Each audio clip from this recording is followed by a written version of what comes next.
about what I knew and the information I still had in my possession. For me, the SIGINT represented the on-the-ground reality of both the conflicts in Iraq and Afghanistan. I felt we were risking so much for people who seemed unwilling to cooperate with us, leading to frustration and hatred on both sides.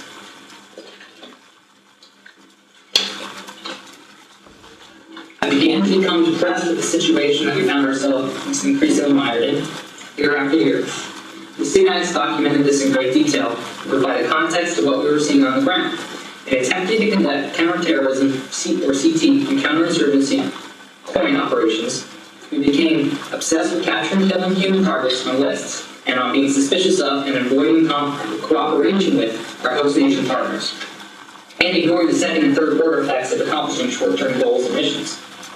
I believe that if the general public, especially the American public, had access to the information contained within the Sydney I and Sydney A tables, this could spark a domestic debate on the role of the military and our foreign policy in general, as well as related to Iraq and Afghanistan. I also believe the detailed analysis of the data over a long period of time by different sectors of society might cause society to reevaluate the need or even the desire to engage in counterterrorism and counterinsurgency operations that ignore the complex dynamics of the people living in the affected environment every day. Bradley Manning went on to discuss the so-called collateral murder video of an Apache helicopter made by military, Apache helicopter attack in Iraq, July 12, 2007, and admitted for the first time being the source of the leaked tape. The video shows U.S. forces killing 12 people, including Reuters videographer Namir Nur Eldin and his driver, Saeed Shama. Bradley Manning said he was alarmed by the U.S. pilot's, quote, delightful bloodlust, which he said seemed similar to a child torturing ants with a magnifying glass.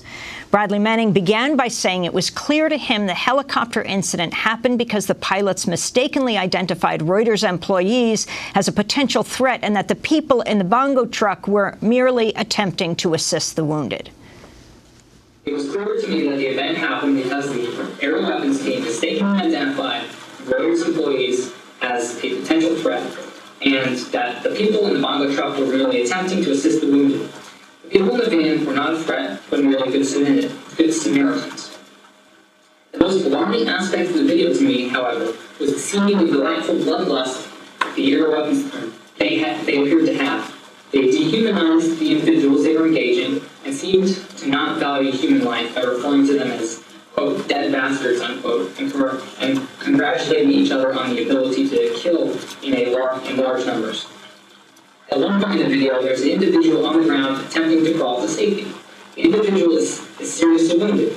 Instead of calling for medical attention to the location, one of the aerial weapons team crew members verbally asked for the wounded person to pick up a weapon so that he can have a reason to engage. For me, this seems similar to a child torturing ants with a magnifying glass. While saddened by the aerial weapons team's crew's lack of concern about human life, I was disturbed by the response to the discovery of injured children at the scene. In the video, you can see that the bongo truck driving up to assist the wounded individual. In response, the aerial weapons team crew assumes the individuals are a threat. They repeatedly request for authorization to fire on the bongo truck, and once granted, they engage the vehicle at least 6 times. Shortly after the site engagement, a mechanized infantry unit arrives at the scene. Within minutes, the aerial weapons team crew learns that children are in the van, and despite the injuries, the crew exhibits no remorse. Instead, they downplay the significance of their actions, saying, quote, well, it's their fault for bringing their kids into a battle, unquote. The aerial weapons team crew members sound like they lack sympathy for the children or their parents. Later, in a particularly disturbing manner, the aerial weapons team crew verbalizes enjoyment at the sight of one of the ground vehicles driving over a body. Bradley Manning discussing the video showing U.S. helicopter pilots killing 12 people in Iraq, including 2 Reuters employees. Manning went on to tell the court he was encouraged by the public reaction to the video's release. He said he hoped the public would be as alarmed as him about the conduct of the aerial weapons team crew members. Listen carefully. I hope that public would be as alarmed as me about the conduct of the air weapons team crew members. I wanted the American public to know that not everyone in Iraq and Afghanistan were targets that needed to be neutralized, and rather people who were struggling to live in the pressure cooker environment of what we call asymmetric warfare. After the release, I was encouraged by the response in the media and general public who observed the air weapons team video. As I hoped, others were just as troubled, if not more troubled, than me by what they saw.